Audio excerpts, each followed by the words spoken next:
Saudara-saudari yang terkasih,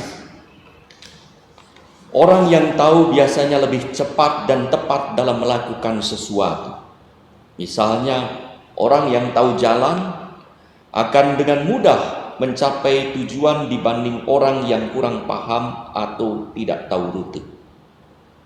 Ia bisa tersesat. Artinya energi keluar dan waktu habis sementara tujuan tidak tercapai. Maka ada pepatah yang berbunyi, malu bertanya sesat di jalan, yang menganjurkan kita untuk rendah hati bertanya agar tidak tersesat. Akan tetapi orang yang banyak bertanya bisa juga bingung di jalan mana yang harus diikuti, karena setiap orang bisa punya pendapat yang berbeda. Orang yang selalu bertanya bisa jadi diam di jalan, mandek, tidak kemana-mana, karena terus bertanya-tanya mana yang benar padahal sudah jelas. Itulah orang yang tahu banyak tetapi tidak berbuat banyak. Itulah orang Farisi yang tahu bahkan mengajarkan pengetahuannya kepada orang lain tetapi tidak melakukannya. Ia tahu siapakah Yesus itu, yaitu seorang guru dan mengajarkan jalan Allah dengan jujur, dengan integritas moral dan spiritual yang patut diikuti oleh setiap orang. Tetapi mereka tidak mengikuti Yesus, malah mau menjebak dan menyingkirkannya. Itulah kemunafikan. Tahu yang baik dan benar, tetapi tidak melakukannya. Saudara-saudari yang terkasih, orang Farisi yang menentang kekaisaran Roma dan orang Herodian yang mendukung Herodes yang adalah penguasa Roma tiba-tiba rukun karena mau menjebak. Apakah diperbolehkan membayar pajak kepada kaisar atau tidak? Sebetulnya peraturannya sudah jelas. Mereka semua tahu bahwa soal pajak di kekaisaran Roma tidak bisa ditawar-tawar. Harus, dan menurut sejarah ada kelompok orang yang dipimpin oleh Yudas dari Galilea pada tahun 6 ketika Yesus masih anak muda. Mereka menentang membayar pajak dan mereka semua disalibkan. Semua orang tahu bahwa membayar pajak kepada penjajah itu wajib, terutama kelak kemudian ditetapkan bagi warga yang berusia 12 sampai 65 tahun dengan cara menyerahkan 1 dinar keping yang bergambar kaisar. Tak boleh ditawar, yang melawan akan dihukum, yang memberontak akan disalib. Jelas. Tetapi mengapa mereka masih bertanya? Mereka mau menjebak Yesus. Maka jebakan dilematif, yang penuh dilematis itu tampaknya mujarab.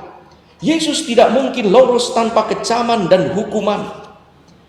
Kalau ia menjawab boleh membayar pajak, berarti ia akan dituduh melawan Allah yang adalah satu-satunya Raja Israel. Dalam bacaan pertama tadi di akhir dikatakan, akulah Tuhan Allah, tiada yang lain. Ia akan kehilangan wibawa. Para pendengar dan pengikutnya akan segera meninggalkannya. Jika menjawab tidak boleh, Yesus diadukan kepada Herodes karena dianggap sebagai provokator yang memberontak pemerintah Roma dengan menganjurkan tidak membayar pajak. Dengan sekejap ia akan ditangkap dan disalibkan. Orang Farisi bertanya soal pajak bukan karena mencintai hukum Allah dan mau membela Allah, tetapi karena mau menjemunyikan kejahatannya dan berniat menjahati Yesus. Orang Herodian bertanya pajak bukan karena mau menegakkan hukum Roma, tetapi mau menjilat penguasa agar mendapat privilege lebih dari kekaisaran Roma. Yesus membeberkan kemunafikan mereka yang tahu hukum Allah, mengerti adat istiadat dan memahami peraturan sipil Romawi, tetapi tidak melaksanakannya. Yesus membeberkan kemunafikan mereka. Mereka tahu apa yang menjadi hak Allah, tetapi malah sering mengambil hak Allah dengan mengabaikan sabda Allah dan mengabaikan pelayanan pada orang miskin. Kesempatan ini dijadikan saat untuk menyadarkan mereka yang memasukkan diri ke dalam jebakan sendiri. Yesus menegur orang Farisi yang tahu tradisi hukum Musa bahwa segala sesuatu adalah milik Allah.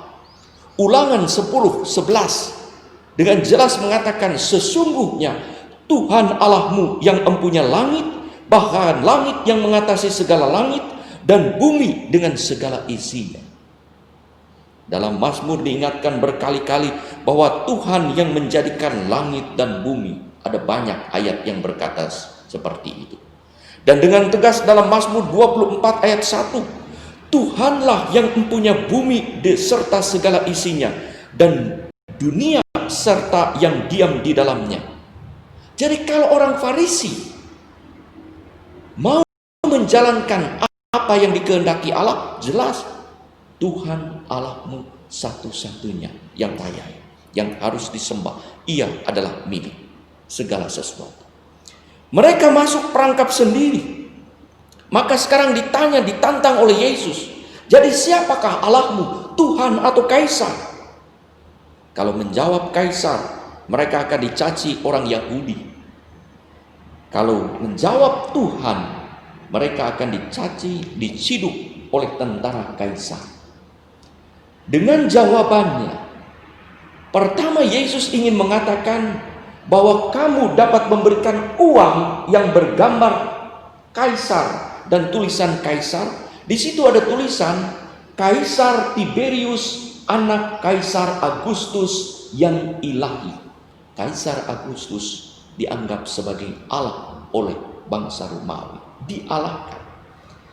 Maka berikanlah uang yang bergambar Kaisar itu kepada Kaisar, karena uang itu sesungguhnya tidak boleh dibawa ke dalam bait Allah. Perbincangan itu ada di sekitar halaman bait Allah. Dengan kata lain, Yesus membawa sesuatu yang tidak diperbolehkan masuk ke dalam bait Allah. Maka tunjukkanlah uang itu, dan mereka bawa. Seharusnya itu uang tidak boleh dibawa. Maka ada penukaran uang di gerbang bait Allah, karena uang itu tidak boleh dibawa ke dalam bait Allah. Saudara-saudari yang terkasih, kedua Yesus mau mengatakan, berikanlah hidupmu yang adalah gambar, ikon, rupa Allah kepada Allah sebagaimana tertulis dalam kitab Kejadian 1:27. Saudara-saudari yang terkasih, kita adalah ikon, gambar, koin Allah dibulak-balik kemanapun. Dua sisinya, kita adalah gambar dan rupa Allah.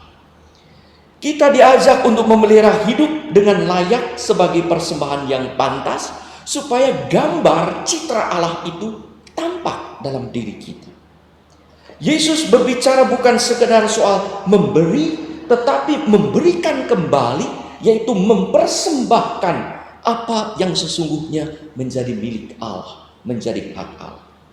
Kita berhutang hidup pada Allah. Allah berhak mendapatkannya kembali. Apa yang kita miliki berasal dari Allah. Maka makin sejahtera hidup seseorang, baik secara rohani makin kudus, atau secara materi makin sejahtera, makin kita berhutang pada Allah. Maka kita diminta untuk mempersembahkan hak Allah itu dengan berbuat amal kasih. Disitulah kewajiban spiritual kita kepada Allah kita wujudkan dalam kewajiban sosial kita kepada sesama. Disitulah kita memberikan kembali, mempersembahkan apa yang menjadi hak Allah secara pantas.